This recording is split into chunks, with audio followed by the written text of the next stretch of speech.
भगवत गीता अध्याय 2 सांख्य योग। जय श्री कृष्ण। दोस्तों, जीवन तो सब जीते हैं, लेकिन इसको जीने का सही सलीका कितनों को आता है?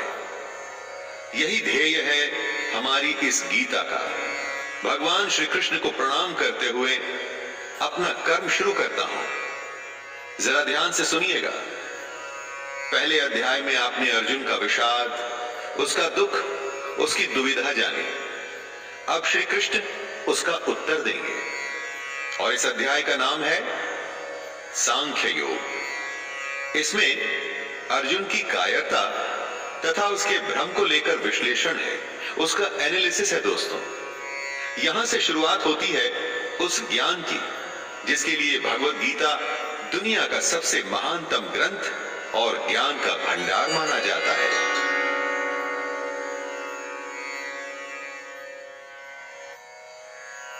संजय उवाच तं तथा कृपयाविष्टम् अश्रुपूर्णाकुलेक्षणम् विषिदन्तमिदं वाक्यम् उवाच मधुसूदनः।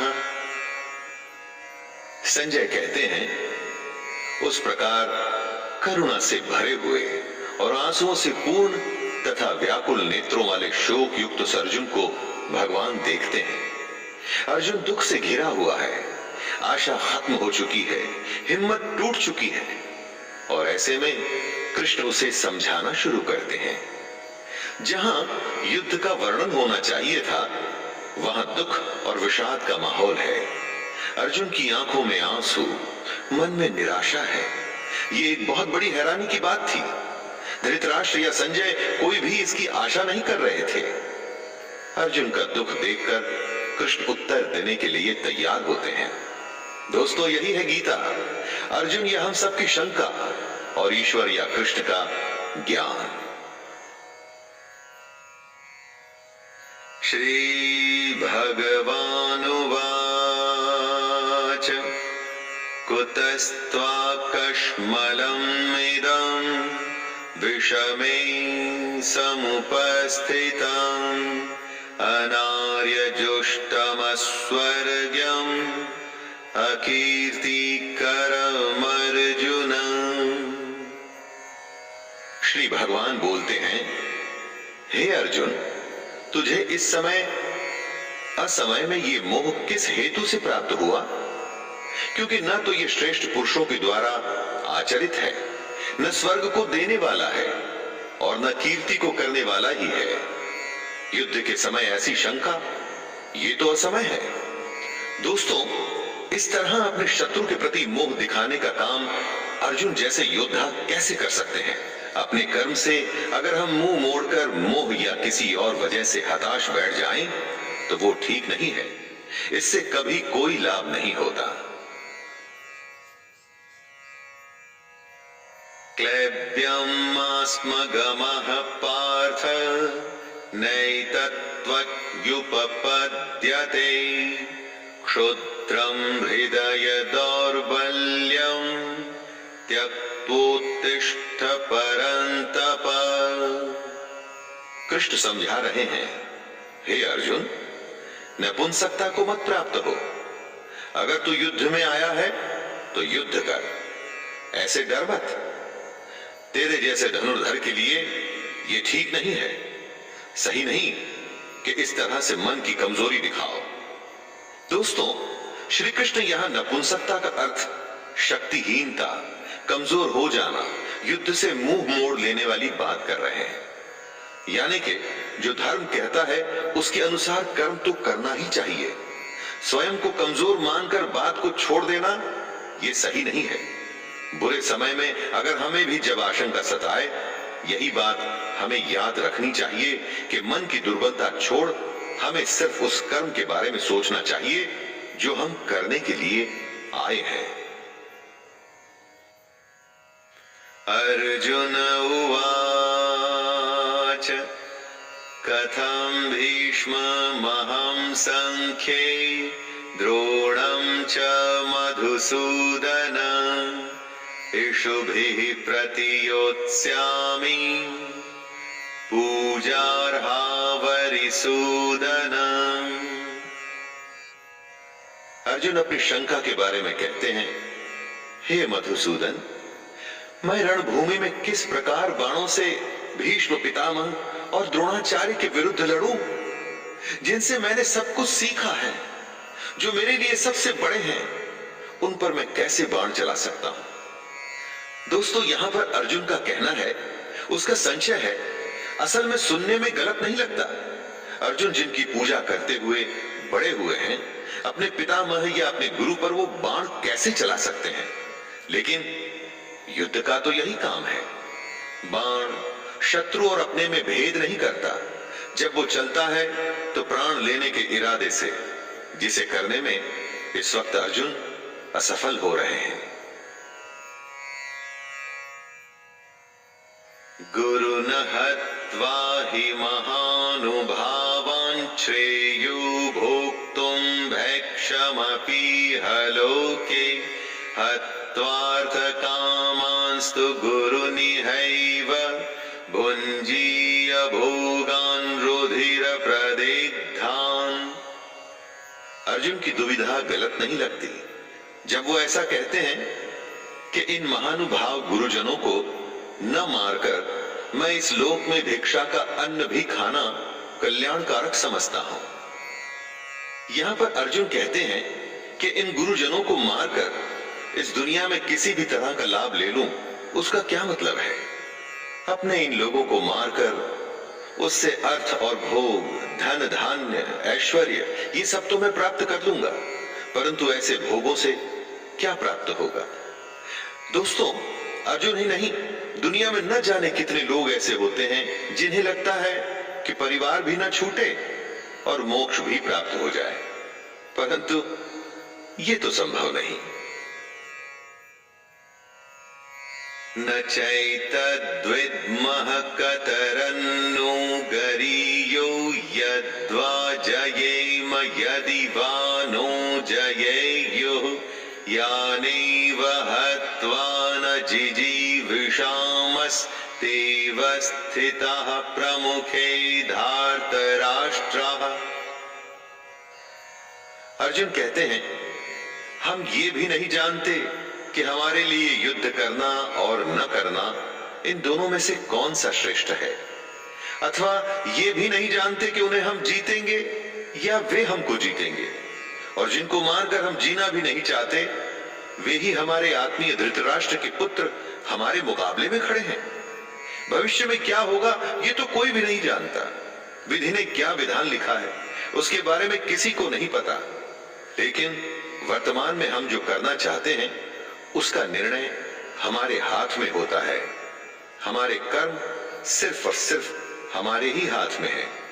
तो क्या युद्ध जीतने के लिए अपनों को मारना ठीक है? अपने कर्म को पूरा करने के लिए हमें किस सीमा तक जाना चाहिए और किस सीमा को पार करना चाहिए? कार्पण्य दोषोपहत स्वभावः पृच्छामि त्वां धर्म सम्मूढ़ चेतः यच्छ्रेयः स्यान्निश्चितं ब्रूहि तन्मे शिष्यस्तेऽहं शाधि मां त्वां प्रपन्नम्। इसलिए कायरता रूप दोष से उपहत हुए स्वभाव वाला तथा धर्म के विषय में मोहित चित्त हुआ मैं आपसे पूछता हूं कि जो साधन निश्चित कल्याणकारक हो वो मेरे लिए कहिए, क्योंकि प्रभु मैं आपका शिष्य हूं। दोस्तों, कमजोर क्षणों में हम डर जाते हैं, जिससे कंफ्यूजन का भाव हमारे अंदर आता है।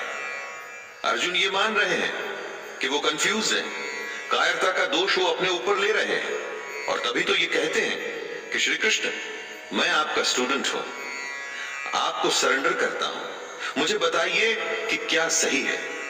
दुविधा के समय गुरु ही एकमात्र सहारा होता है दोस्तों, और गुरु के सामने कुछ भी छुपाना नहीं चाहिए, खुलकर अपने हृदय की बात, अपना भय, अपनी शंका, सब कुछ सामने रख देना चाहिए। अगर ऐसा करेंगे तभी तो आपको मार्गदर्शन मिलेगा।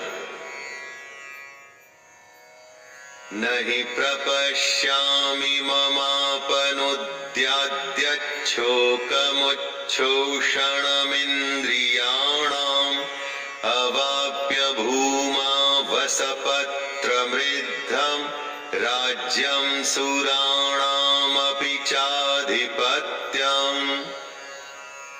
अर्जुन आगे कहते हैं, जीतने पर उन्हें जमीन मिल जाएगी, धन धान्य मिलेगा, नाम होगा, लेकिन इन सब के मिलने के बाद उनका ये दुख कम नहीं होगा जो उन्हें अभी महसूस हो रहा है। यही बात है दोस्तों, जब अपनों का दुख सताता है तो किसी भी तरह का लाभ आराम नहीं देता।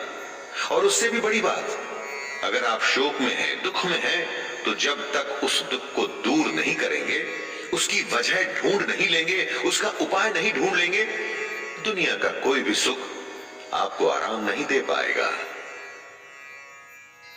संजय उवाच एवमुक्त्वा ऋषिकेशं गुडाकेशः परन्तप न योत्स्य इति गोविन्दम् उक्त्वा तूष्णीं बभूवः।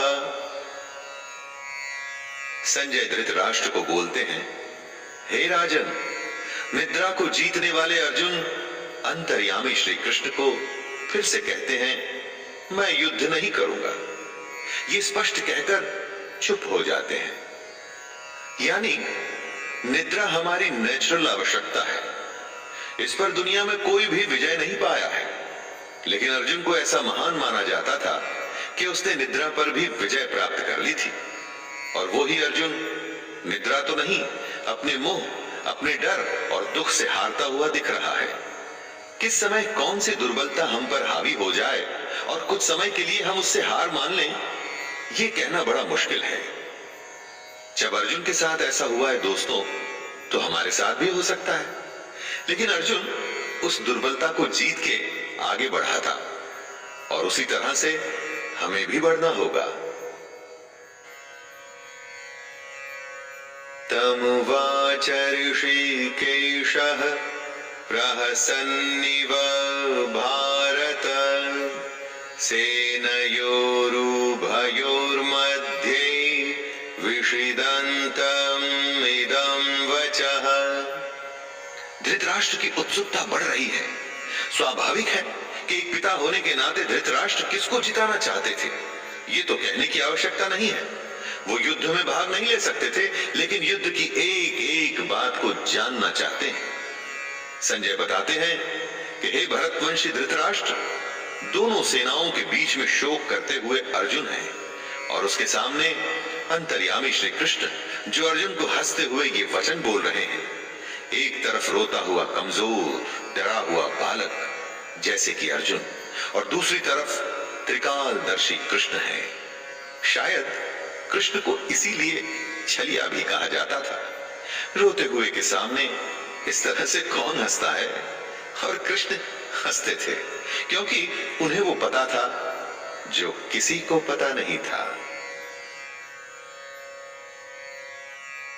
श्री भगवानुवाच अशोच्यानन्वशोचस्त्वं प्रज्ञां वादांश्च भाषसे गतासु न गतासुंश्च नानुशोचन्ति पंडिताः। श्री कृष्ण का गीता ज्ञान अब यहां से आरंभ हो रहा है दोस्तों। भगवान बोले, हे अर्जुन, तू न शोक करने योग्य मनुष्यों के लिए शोक करता है और पंडितों की तरह मुझसे बातें करता है, परंतु जिनके प्राण चले गए हैं उनके लिए और जिनके प्राण नहीं गए हैं उनके लिए भी पंडित जन शोक नहीं करते। कृष्ण का ज्ञान अंतिम सत्य है। वो अर्जुन से कहते हैं कि तुम पंडितों की तरह बातें भी नहीं कर रहे और ना तुम ज्ञानियों की तरह बातें कर रहे हो। जो पंडित और जो ज्ञानी होते हैं वो किसी के जीवित रहने पर या जीवित न रहने पर भी शोक नहीं करते, अर्थात इस दुनिया में किसी भी बात का शोक नहीं करना चाहिए।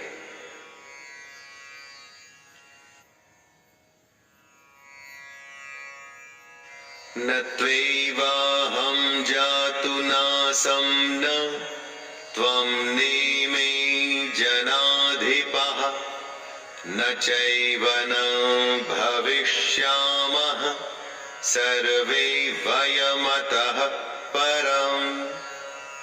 हे अर्जुन, न तो ऐसा ही है कि किसी काल में मैं नहीं था, तू नहीं था, अथवा ये राजा लोग नहीं थे, और न ऐसा ही है कि इससे आगे हम सब नहीं रहेंगे।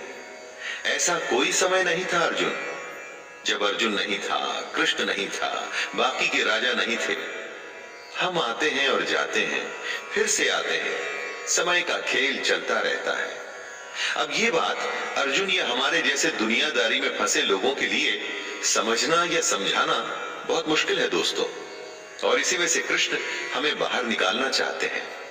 काल का फेर, जी हाँ, काल का फेर तो चलता ही रहता है। हर काल में हमारे जैसे, अर्जुन के जैसे और कृष्ण के जैसे लोग होते हैं। आने वाले समय में भी हम तीनों होंगे और ऐसा ही खेल फिर से होगा। देहिनोऽस्मिन् यथा देहे कौमारं यौवनं जरा तथा देहान्तरप्राप्तिर्धीरस्तत्र न मोह्यते। कृष्ण जीवन का खेल समझाते हुए कहते हैं, जैसे जीवात्मा की इस देह में बालकपन, जवानी और वृद्धावस्था होती है, वैसे ही अन्य शरीर की प्राप्ति होती है। इस विषय में धीर पुरुष मोहित नहीं होता।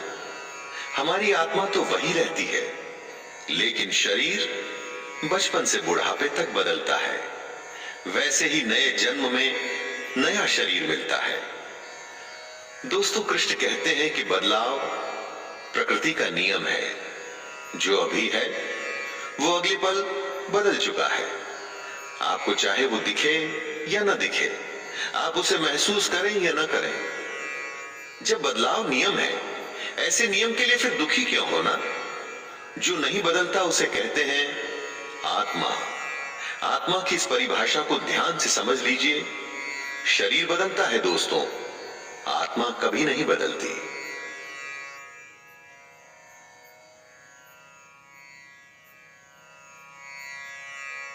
मात्रा स्पर्शास्तु कौन्तेय शीतोष्ण सुख दुःखदः आगमापायिनो नित्यास्तांस्तितिक्षस्व भारत। हे कुंती पुत्र, सर्दी, गर्मी और सुख दुख को देने वाले इंद्रिय और विषयों के संयोग तो उत्पत्ति, विनाशशील और अनित्य है। इसलिए हे भारत, उनको तू सहन कर। जिन्हें हमारी इंद्रियां महसूस करती हैं, वो सर्दी, गर्मी या सुख दुख आते जाते रहते हैं, हमेशा नहीं रहते। हमारे सेंसेस और उनके विषयों से जुड़ करके हमें भूख, नींद, सुख, दुख, सुकून, बेचैनी जैसे फीलिंग्स आती हैं। लेकिन ये सब हमारे शरीर से जुड़ी बातें हैं जो खत्म होने वाली हैं। सारी की सारी खत्म होने वाली है, परंतु जो खत्म नहीं होता उसे कहते हैं आत्मा।